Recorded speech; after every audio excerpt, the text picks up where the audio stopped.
नमस्ते कांति। नमस्ते स्मृति।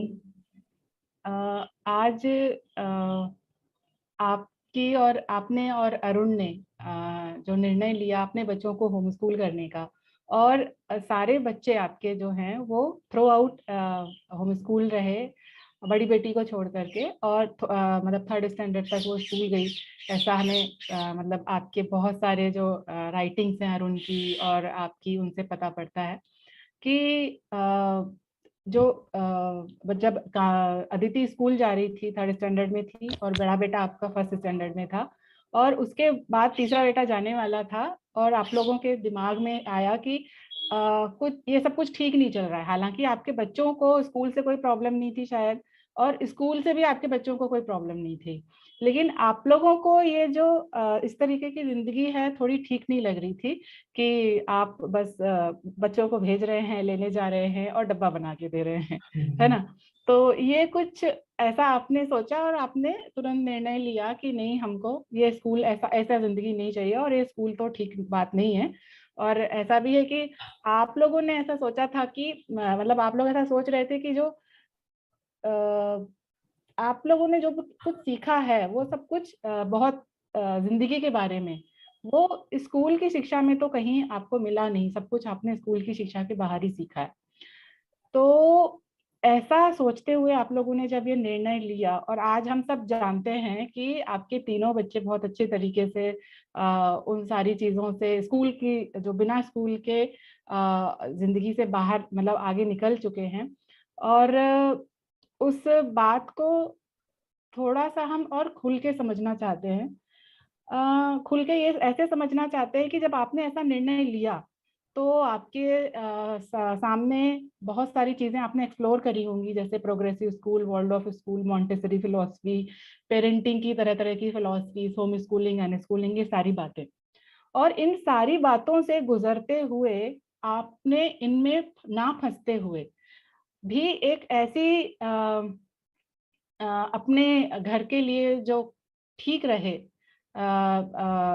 यात्रा को चुना। किस तरीके से डिसाइड किया कि वो कहानी कैसे चलेगी, वो यात्रा कैसे आगे बढ़ेगी, इन सारी चीजों के बारे में हम थोड़ा सा खुल के समझना चाहते हैं कि आप इन सारी चीजों से क्या प्रभावित नहीं हुए। क्या इन सब ने आपके दिमाग पर ऐसा नहीं जोर डाला कि हमें इन सब चीजों को भी इस तरीके से ट्राई करना चाहिए। और मतलब यही मेरा प्रश्न है। अभी तो इतने सारे साल हो गए, मुझे याद भी नहीं हमने क्या सोच के, मतलब इतना सारा सोचा नहीं एक्चुअली बच्चों को स्कूल से निकालने से पहले। और एक तो हमें ऐसे लगा कि अ, जो स्कूल में पढ़ रहे थे, जो भी वो टीचर पढ़ा रही थी, उतना क्वालिफिकेशन तो मतलब हमारे पास भी था। मतलब वो अदिति फोर्थ स्टैंडर्ड तक गई थी, और हमें नहीं लगा कि जो टेक्स्ट बुक की पढ़ाई जो है वो हम पढ़ा नहीं पाएंगे, वो तो एक स्मॉल प्रॉब्लम है। बट एक्चुअली ये हमने उनके लिए नहीं किया, एक्चुअली हमने अपने लिए किया कि हमारे लिए अच्छा था कि बच्चे घर पे रहें, टाइम ज़्यादा। तो हमारी जो जर्नी थी उसमें कन्वीनियंट था कि हम सब इकट्ठा घर पे रहें। तो ये तो हमने कोई फिलॉसफी मतलब किस तरह से स्कूलिंग करना चाहिए ये पढ़ के तो नहीं निकाला उनको। हमें लगा कि जैसे हम लोग बड़े हुए थे, मुझे लगता है कि हम हमारा हर जनरेशन सोचता है कि हम जो है अपने पहले जनरेशन से थोड़ा अच्छा कर पाएंगे, क्योंकि हमें लगता है कि हमारा एजुकेशन ने हमको थोड़ा एडवांटेज दिया है कि हम थोड़ा बच्चों को ज़्यादा एक्सपोज कर सकें ऐसे। तो मेरे हिसाब से ये एक तो ये था कि ये जो स्कूल एनवायरनमेंट है उसको हम घर में मतलब एकदम बिल्कुल स्कूल के जैसे करना नहीं चाहते थे। इसका मतलब अगर स्कूल में बच्चा 6 घंटे या 7 घंटे बिताता है तो उसका टाइम टेबल एक फिक्स होता है, सुबह तैयार होना चाहिए, फिर हर 1 घंटे के बाद एक नया पीरियड होता है। या हमें लगे कि उसको दिन में इतना सब टाइम करना पड़ेगा। तो ऐसे हमने कभी स्कूल एक क्लासरूम नहीं किया घर पे, और वो 3 अलग-अलग एज ग्रुप में थे, इसलिए पता नहीं दिन का टाइम कैसे निकल जाता है। सुबह उठ के अपने रोज़ मतलब डेली रूटीन करने में ही दिन निकल जाता है। तो हमको एक्चुअली सोचना पड़ता है कि मतलब अगर बच्चों को फ्रीली छोड़ दें, कोई भी किताब पढ़ के बैठेगा नहीं, और उनको तो वो बहुत रिस्ट्रिक्टिव लगता है। स्टोरी बुक्स पढ़ लेंगे, बट स्कूल की किताबें तो कोई मतलब ढूँढ के निकालेगा नहीं। मुझे हमारे 3 बच्चे तो नहीं किया ऐसे कभी। तो चैलेंज ये है कि क्योंकि हम सोचते हैं कि स्कूल में डिसिप्लिन और क्या बोलते हैं ये कॉम्पिटिटिवनेस और ये सब सीखते हैं ना, तो डिसिप्लिन का तरीका तो यही है कि एक जगह बैठ के पढ़ाई करो, यही दिखता है हमको। बट डिसिप्लिन मुझे लगता है कि जो बच्चा अनकॉन्शियसली देखता है घर पे, उससे ज़्यादा प्रभावित होता है, क्योंकि जो स्कूल में जाते हैं, हम कभी अपने आप को अपने बच्चों की नज़रों से देखें, तो लगेगा कि हम क्या कर रहे हैं वो देखेंगे ना। जैसे सुबह उठते ही हम क्या करते हैं, हम किस तरह से परेशान हो जाते हैं उनको स्कूल जाने से पहले, और वो घर आने के बाद वो होमवर्क कर, तो उनकी तरफ से कुछ ड्रामा हो रहा है ना जब स्कूल आ जाता है उनके पिक्चर में, कि ये मम्मी डैडी या पूरा दुनिया उन्हीं के चारों तरफ घूमता रहता है कि अभी ये जाएं वहां जाएं। तो हमें लगा कि जिंदगी का जो मकसद है वो हम कब हम हमारे पास टाइम कब मिलेगा इसके बारे में सोचने के लिए, अगर 12 साल बच्चे हमें इस तरह से अजीब तरीके से बिहेव करते देखते हैं। तो मेरा कहने का मतलब ये है कि जो डिसिप्लिन जो सीखते हैं वो हमें देख के भी सीख सकते हैं, वो उनको सिखाने के नहीं, वो हम जिस तरह से हम अपने रूटीन काम कैसे करते हैं इस तरह से भी सीख सकते हैं ना, कि रोज घर में मम्मी जल्दी से तैयार होके अगर पूजा करे या पूजा है या घर में खाना बनाती है हर रोज एक ही टाइम पे खाना, तो वो भी तो एक डिसिप्लिन है ना। और अगर हम रोज एक टाइम पे तैयार हो जाते हैं, रोज एक टाइम से सोते हैं, ये भी हमारा डिसिप्लिन ही है। तो ये सुबह उठते ही क्लासरूम में फर्स्ट जो एक तरह से जो हम कर नहीं पाते हैं वो स्कूल कोशिश करता है करने के लिए। बट हमें लगा कि ये सब इतना क्या बोलते हैं स्कूल का जो इंटरफेरेंस लगता है वो हम कम कर दें, क्योंकि हम बच नहीं सकते ना। अगर हमारा टाइम लिमिट सब फिक्स्ड है, हमारा शेड्यूल सब फिक्स्ड है, तो उसमें बहुत बच्चे थके आ जाते हैं। उसके बाद वो जो पूरा दिन निकल गया, वो शाम से और रात के टाइम पे हम क्या कर सकते हैं? बच्चा भी तो थक गया है ना। हम वैसे भी हम जीते नहीं है ऐसे कि सिखाते रहो कि अच्छा अभी ऐसे करने से ऐसे होता है, ये सच ऐसे बोलना चाहिए, ऐसे तो हम बोलते नहीं है। हम जिस तरह से बिहेव करते हैं, लोग जब आते हैं हम किस तरह से इंटरेक्ट करते हैं, ये सब तो सीखते हो अपने आप। तो बेसिकली मेरा कहना ये है कि world of unschooling, home schooling, ये सब हमने पढ़ा नहीं इसके बारे में, और हम बस जैसे कूद गए इसके अंदर, ऐसे ही बस सोचा कि ठीक है, क्योंकि हमने सुना कि उस टाइम पे पता नहीं कहाँ से सुना हमने कहानी कि यूएस में बहुत पॉपुलर है, लोग अपना होम स्कूलिंग कर रहे हैं, और उधर तो थोड़ा और क्या बोलते हैं रेगुलराइज है। यू कांट अपने किसी को बताए बिना हम घर पे ऐसे बैठ नहीं सकते हैं।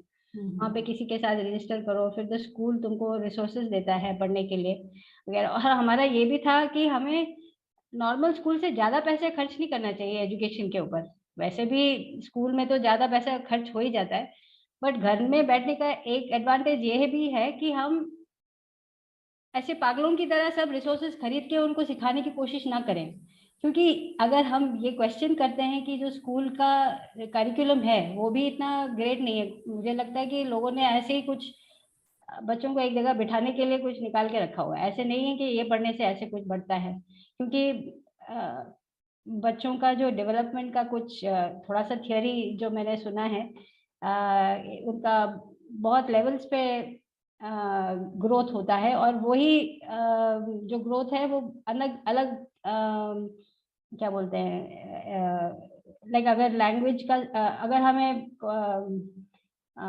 उसको क्या बोलते हैं जो मैथ्स का स्किल जो है, जो हम सोचते हैं लॉजिकल थिंकिंग और उसका जो प्रॉब्लम सॉल्विंग कैपेसिटी जो हम डेवलप करते हैं मैथ्स करने से, वो किसी और सब्जेक्ट से भी आ सकता है। और सभी बच्चे एक तरह से सीखते नहीं हैं, कुछ लोग सुन के जल्दी से सीख जाते हैं, कुछ लोग वही चीज पढ़ के समझ जाते हैं।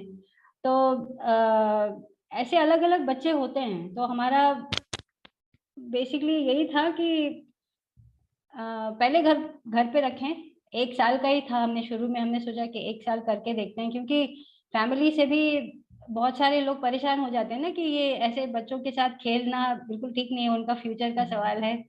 तो हमने बोला कि ठीक है, एक्सपेरिमेंट है, अभी तो बच्चे छोटे हैं, अगर ठीक नहीं चलता है तो हम वापस उनको स्कूल में डाल देंगे। इतना कोई बड़ी बात नहीं, वो तो 4th स्टैंडर्ड में है और ये श्रीकांत एक 1st स्टैंडर्ड, सबसे छोटा वाला तो अभी स्कूल नर्सरी मतलब 1st स्टैंडर्ड तक भी नहीं पहुंचा था। तो हाँ, हमें लगा ये करके देखना चाहिए और किसी और के ऊपर तो हम कोशिश भी नहीं कर सकते। तो ये हमने on the fly on the job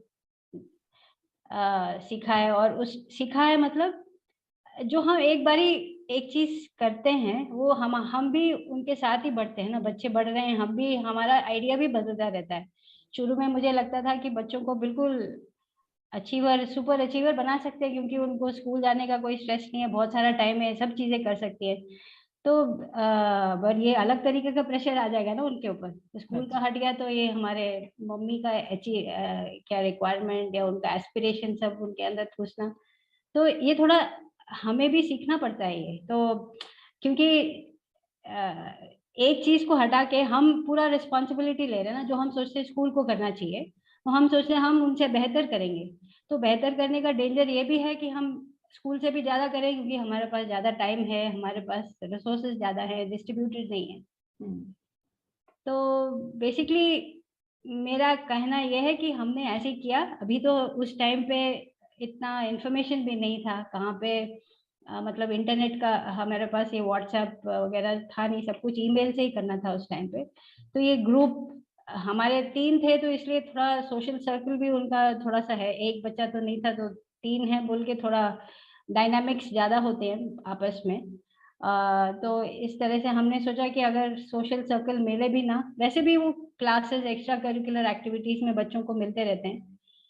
तो इस तरीके से हमने शुरू किया। और अभी मुझे लगता है कि उस टाइम पे जो मेरी परेशानियां थी वो शायद इतना, अब मेरा दिमाग भी थोड़ा कम परेशान, मतलब मुझे भी कम सरदर्द होता अगर मैं इस तरह सोचती जैसे अभी सोचती हूँ। बट उस टाइम पे जब हम करते थे, मतलब वो तो कोई सिखा तो नहीं सकता ना, मुझे मुझे खुद ही सीखना है वो। तो अभी सीख के मुझे लगता है कि ठीक है, हमारा जर्नी तो बड़ा अच्छा चला गया, बट ये तो करके ही सीखने वाला काम है। ये कोई किसी को बता नहीं सकता कि ऐसे मत करो, ऐसे करना चाहिए। हमें खुद, बिकॉज हम भी अलग हैं, हमारे बच्चे भी अलग हैं। तो कोई फिलॉसफी में हमने कभी उसको ट्राई करने की कोशिश नहीं किया। मेरा एक तो ये था कि most of the time resources ज्यादा जाती है ना, नॉट ओनली मेंटल रिसोर्सेज, हमारा फिजिकल रिसोर्सेज भी जाती हैं। तो रिसोर्सेज को मतलब कम करो, ये भी था मेरे लिए एटलीस्ट कि ये नहीं कि सारे तरह के ट्यूटर्स लगा के घर में एक के बाद एक उनको अच्छे से पढ़ाने की कोशिश करें। तो हमने कभी ऐसे किया नहीं, बच्चों को छोड़ दिया, पूरा नहीं, कंट्रोल तो करती थी, बट बेसिकली ये जो रूटीन से हटके और थोड़ा स्पेस मिल गया, मैं क्वेश्चन करने का थोड़ा माहौल बनाया ना, कि सब चीज के बारे में सोचो थोड़ा ब्लाइंड। तो इस तरह से तो वो क्वेश्चन करने के चक्कर में हमारे ऊपर भी उल्टा पड़ता है, क्योंकि वो हमारे जो डिक्टेट्स है उनको भी क्वेश्चन करते हैं, क्यों करें ये या क्यों ना करें। तो ये सब तो सबका मिलके एक जर्नी है। तो ये ऐसे हमारे साथ ऐसे हुआ। ओके, अच्छा अच्छा। तो एक बात निकल के आती है कि आपके सारे बच्चों ने, तीनों बच्चों ने NIOS बोर्ड से 10th की और 12th की एग्जाम दी। और जब आप मतलब आप और अरुण इस बात को बहुत स्ट्रांगली मतलब मानते हैं और बोलते भी हैं कि ये जो सब्जेक्ट्स हैं या जो करिकुलम है ये इतने महत्व के नहीं हैं, इनमें कोई इम्पोर्टेंस है नहीं। और ये बात बच्चे भी, मतलब हम बच्चे भी हमारे जानते हैं कि हमारे पेरेंट्स की ऐसी थॉट प्रोसेस है, ठीक है। और दूसरी बात यह है कि आपने उनके लिए चुना कि वो एग्जाम देंगे 10th की और 12th की NIOS की, तो उसके लिए उन्हें उन सब्जेक्ट से गुजरना पड़ेगा जो हर साल का करिकुलम आपने NCERT का डिसाइड किया कि ये आपको एक साल के अंदर पढ़ना है, आप कभी भी पढ़ सकते हो, ये आपके ऊपर है, फ्लेक्सिबिलिटी है। तो उन सारों से गुजरना है। और उसके बाद में फिर जब 10वीं की और 12वीं की आप परीक्षा दे रहे हैं, उस बोर्ड के एग्जाम से गुजर रहे हैं, तो वो एक अलग प्रक्रिया होगी। मतलब एक बिना परीक्षा के लिए आराम से बस पढ़ के छोड़ देना एक अलग बात है, और जब आप परीक्षा के लिए तैयारी कर रहे हैं तो थोड़ा सा कभी क्या बच्चों के ऊपर प्रेशर आया, या उन्होंने ये इस बात का मतलब उनको ऐसा कॉन्ट्राडिक्टरी स्टेटमेंट लगा आप लोगों का कि एक बार तो आप कह रहे हैं कि ये महत्व के नहीं है, और एक बार ही कि आप कह रहे हैं कि हाँ हमें ये परीक्षा देनी है। तो पहली बात तो यह है कि अगर हम ऐसे ऊपर ऊपर से देखें तो इसमें ऐसे दोनों चीजों में थोड़ा सा कॉन्ट्राडिक्शन नजर आता है, विरोधाभास नजर आता है। लेकिन अगर वो कॉन्ट्राडिक्शन नहीं है, मतलब आपकी समझ के लेवल पे मुझे नहीं लगता कि कोई कॉन्ट्राडिक्शन है, जिस मतलब बेबाकी से आप लोग इस बात को रखते हैं, तो उसको थोड़ा सा स्पष्ट आप और करिए हम लोगों के लिए, क्योंकि हमारे जैसे लोग अभी भी इन सारी चीजों में फंस जाते हैं, और मतलब मैं तो अपने आप को बहुत ही फंसा हुआ महसूस करती हूँ। तो इसको ना और अच्छे से हमको समझने की जरूरत है, ताकि हम भी इसको बहुत अच्छे से समझ पाए। हाँ, एक्चुअली मेरा भी काफी इसमें क्या बोलते हैं, द्वंद का टाइम था जब मेरी बेटी सबसे बड़ी है, तो सारा एक्सपेरिमेंट बेचारी उसी के ऊपर होता है, और वो निकलते निकलते बाय द टाइम दिनकर तक पहुंचते हैं तब तक तो वो बहुत ही रिलैक्स हो जाते हैं। तो दिन अदिति ने सबसे पहले 10th दिया था, और उस टाइम पे क्योंकि हम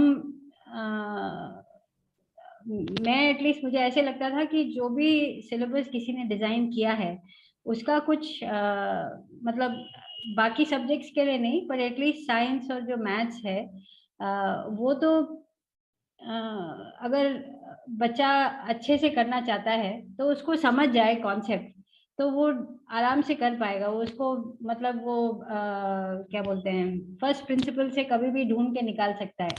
तो वो कॉन्सेप्ट्स को सीखने के चक्कर में मतलब अदिति का ऐसे था कि वो कुछ रट्टा नहीं मार सकती थी, उसको मतलब उसका आदत नहीं था ऐसे कुछ सीखने का ना। तो उसके लिए अच्छा था कि वो कुछ वो समझ के करना चाहती थी, या उसको वो तरीका ज्यादा आसान पड़ रहा था उसके लिए। तो उसका मतलब साइंस के लिए भी उसने बहुत सारा जो इंटरनेट पे अवेलेबल था, बहुत सारे साइंस के लेक्चर्स वगैरह सुन के उसने अपना वो जो सिलेबस था NIOS का वो किया, और मेरे हिसाब से बहुत अच्छे, बिकॉज उस टाइम पे अभी तो सिलेबस थोड़ा इम्प्रूव मतलब उन्होंने मॉडिफाई किया है, बट आदित्य के टाइम पे उसने बहुत आसानी से अपने मतलब आसानी से इन द सेंस समझ के उसने आराम से वो एग्जाम दे दिया। हालांकि मतलब वो और हमारे लिए भी उस टाइम पे नया था, हमें पता नहीं था कि एग्जाम का जो पेपर जो लिखा जाता है NIOS में उसके लिए बैकग्राउंड हमें ज्यादा नहीं मालूम था। वो तो पहली बच्ची थी तो सब एक्सपेरिमेंट उसी के साथ हो रहा था। तो ये एग्जाम देने का जो टेक्निक है ये भी हमने उसके साथ इतना ज्यादा परफेक्ट नहीं किया था। तो अभी मुझे ऐसे लगता है कि हम जब होम स्कूलिंग करते हैं हमने एक डिसीजन लिया है कि हम ये एजुकेशन सिस्टम के बाहर हैं, at least up to 12th standard. तो हमें लगता है कि कुछ हमारा ये व्यू है, कुछ अदर अलग फैमिलीज में होता है कि वो अलग फिलोसफी से उनको कुछ अलग सब्जेक्ट से कुछ कुछ पढ़ा के अप टू 10th करेंगे। बट NIOS का देने का मतलब ये है कि हम नहीं ये सोचते कि किसी ना किसी टाइम पे वो वापस मेन स्ट्रीम में घुसेंगे ना। मतलब हमें तो हमने उनके लिए अलग हायर एजुकेशन सेटअप ऐसे तो हमने सोचा नहीं, सिर्फ स्कूल एजुकेशन तक हम उनको अपने साथ रखेंगे, और 12th के बाद वो दुनिया में जाएंगे।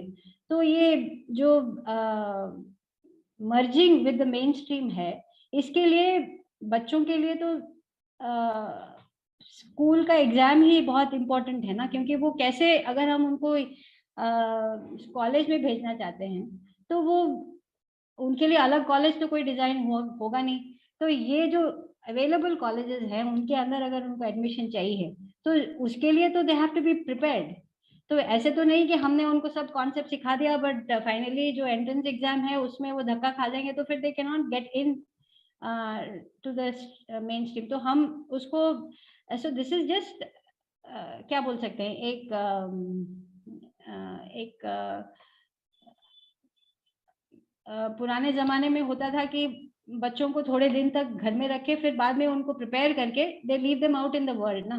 तो हमारे लिए ये 10th और 12th exam is preparation to step into the world. तो उसके लिए वी आर थिंकिंग कि ये जो हमने बैकग्राउंड तैयार किया है उनको to make them mentally strong and responsible people, अगर उनका बैकग्राउंड इस तरह से रेडी है तो फिर वो दुनिया में किसी भी चैलेंज को मीट करने के लिए रेडी होंगे। ये हमारा आइडिया था। तो ये जो कंटेंट है एक तो समझ के उसको कर सकते हैं, बट प्रॉब्लम ये क्या है कि अगर हम उनको हमारे बच्चों ने बेसिकली एंट्रेंस एग्जाम के लिए प्रिपेयर किया ताकि ये परसेंटेज के चक्कर में ना पड़े, क्योंकि जो अभी तो most of the exams most of the colleges के लिए एंट्रेंस एग्जाम है, बट पहले हमारे टाइम पे ऐसे था कि 90%, 100%, 90 और 100 के बीच में अगर तुम्हारा परसेंटेज है तो तुम्हारे पास ये कॉलेजेस हैं जाने के लिए। तो ये परसेंटेज के चक्कर में लोग बहुत ज्यादा पढ़ाई करते हैं ना, वो to get a good marks बोलने के लिए कि हमारे we pass with 90%, we pass with 95%, ऐसे बोलने के लिए। तो हमने ये एक तो अदिति के लिए ऐसे बोला था कि we will not do the percentage वाला थिंग, क्योंकि ये तो बहुत मुश्किल है उसके लिए दैट अगर हमें ये 95% चाहिए तो जिस तरह से हम पढ़ाई कर रहे थे वो काफी नहीं है, बिकॉज हम उसको ज्यादा मायना तो देते नहीं है। तो अगर हमको ज्यादा मार्क्स चाहिए तो जितना ज्यादा टाइम हम उस पर स्पेंड करेंगे उतना ही उसमें से निचोड़ सकते हैं ना हमारा जो परफॉर्मेंस जो है। तो हमें लगा कि एंट्रेंस एग्जाम देने लायक होना चाहिए, तो इसके लिए एटलीस्ट ये एग्जाम पास हो जाए, मतलब अच्छे नंबर, यू डू 80%, 75 या जो भी है, you if you can clear that exam with minimum stress, मतलब मेंटल स्ट्रेस की भाई मेरे से याद नहीं हो रहा है, मुझे समझ के करना है, तो समझने के लिए उतना कोशिश करना है। तो इस चक्कर में पढ़ने से एंट्रेंस एग्जाम तो आसान है ना, तुम प्रिपेयर करो एग्जाम के लिए और एग्जाम को क्लियर करने लायक अपने आप को बनाओ। तो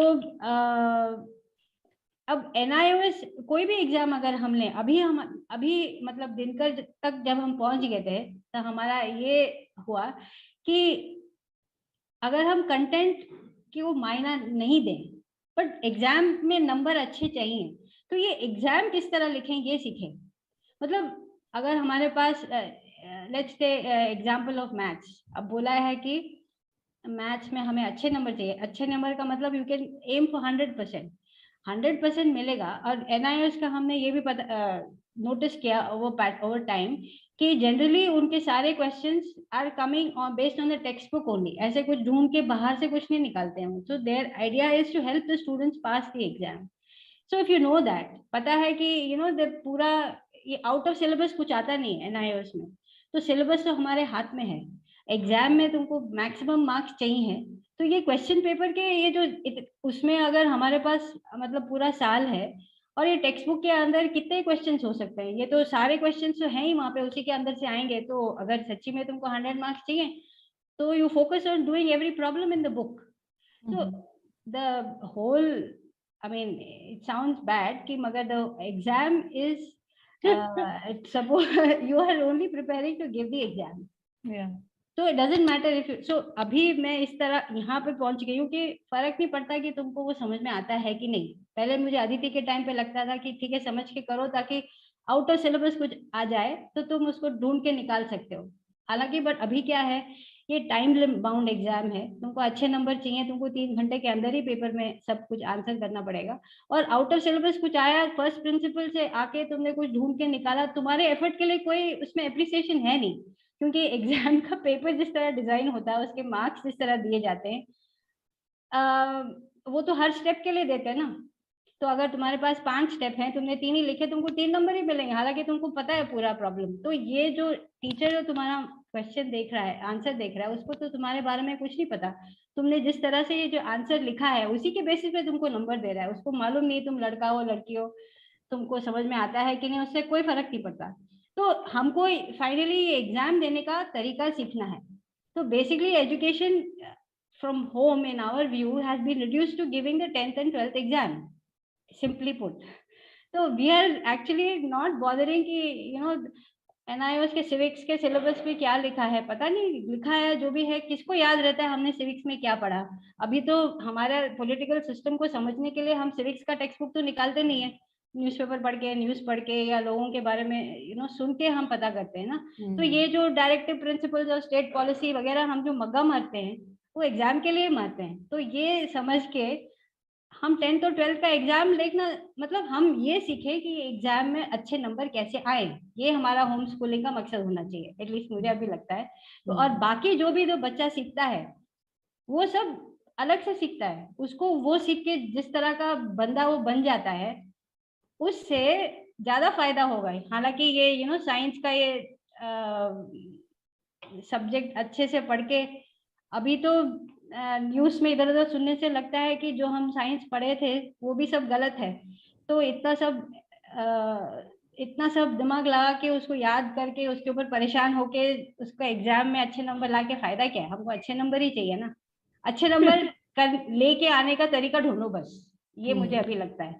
तो जिस तरह भी अच्छे नंबर आए वो बच्चों को एक बार ही सिखा दो, वो सीख जाएंगे। अगर बोलो कि ठीक है फर्क नहीं पड़ता तुमको समझ में आया कि नहीं, ये इस मतलब कोई बोल सकता है कि ये रट्टा मारने के जैसे होगा, हो सकता है। मुझे अभी लगता है कि रट्टा मारना भी कोई खराब बात नहीं है।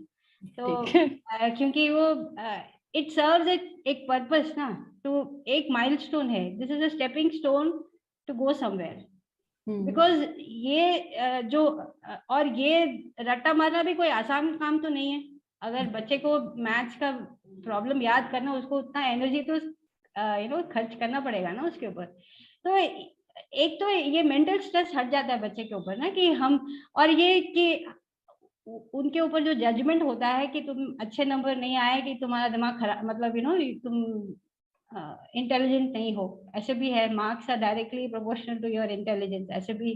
तो अगर उनको समझ में आए कि एग्जाम देने के लिए हम ऐसे करें और हमें कोई बोलेगा नहीं, अच्छे नंबर आए तो दुनिया की तरफ से तो सबको पता है ना कि ये अच्छे नंबर आए तो दुनिया हमें देख रही है, दुनिया को दिखाने के लिए है ये एग्जाम। तो दुनिया इस तरह से देखती है, तो उसके लिए काम तो करना पड़ेगा। यही काम करो कि तुम एग्जाम कैसे लिखो, ये सीखो पहले। और अप टू 10th तो वैसे भी बच्चा कुछ ना कुछ तो कर ही रहा है, तो ऐसे तो घर में बैठा नहीं है, तो वो सब चलता है। तो मतलब हमको केवल 10वीं और 12वीं की परीक्षा को जब फोकस करना होता है, तो हमारा जो 10वीं क्लास तक, मतलब जब बच्चा 14 और 15 साल का होता है, तो ये समय हम बचा लेते हैं। वो जो स्कूल में हर हफ्ते, हर महीने, या 3 महीने में, 6 महीने में, साल भर में जो एग्जाम हो रही हैं, उन सारी चीजों से जब हम अपने बच्चों को बचा लेते हैं, मतलब वो इस प्रोसेस में एक्चुअली बच ही जाते हैं ना, तो उनको बहुत सारा फ्रीडम और ये सारी चीजें सोचने विचारने का समय मिलता है। तो मुझे लगता है कि ये भी मतलब, और उस समय पे फिर जब उनको थोड़ा स्ट्रैटेजी सीखनी है कि परीक्षा कैसे निकालनी है, तो वो भी इम्पोर्टेंट है, क्योंकि आगे जब वो और बाकी सिस्टम्स में जाएंगे तो उनको वो स्ट्रैटेजीज तो काम आने वाली है ना, 10th और 12th की। तो ये आप मतलब ये इससे निकल के आता है, मैं ठीक बोल रही हूँ? हाँ, नहीं, एक इम्पोर्टेंट सपोर्ट उनको ये चाहिए घर से कि इनके मार्क्स से हम उनके इंटेलिजेंस को जज नहीं करेंगे, ये एक है। ऊपर से ये एक और ये है कि दुनिया तो जज करेगी, वो तो उसको तो हम रोक नहीं सकते हैं। तो घर का एनवायरनमेंट अगर स्ट्रांग है और बच्चे को लगता है कि उनके मम्मी डैडी ऐसे सोचते हैं उनके बारे में और उससे उनके उसमें नहीं है, तो वो बाहर का चीज तो हैंडल करना सीख जाएगा। और बाहर के लोगों को दिखाने, मतलब इसको जो बाहर का आदमी तो तुमको एक बार ही पूछेगा ना तुमको कितने नंबर आए, और वो कुछ सोच जाएगा कि अच्छा ठीक है, अच्छे नंबर नहीं आए तो शायद ये बेवकूफ होगा। बट उसके सोचने समझने से हमको ज्यादा फर्क नहीं पड़ेगा, क्योंकि वो हमसे इतना ज्यादा इंटरेक्ट भी करते नहीं है ना। आगे पीछे एक दो बारी बोल देते हैं ठीक है, मगर घर से अगर उसका सपोर्ट स्ट्रांग है, तो बच्चा वो होपफुली हैंडल करना सीख जाएगा।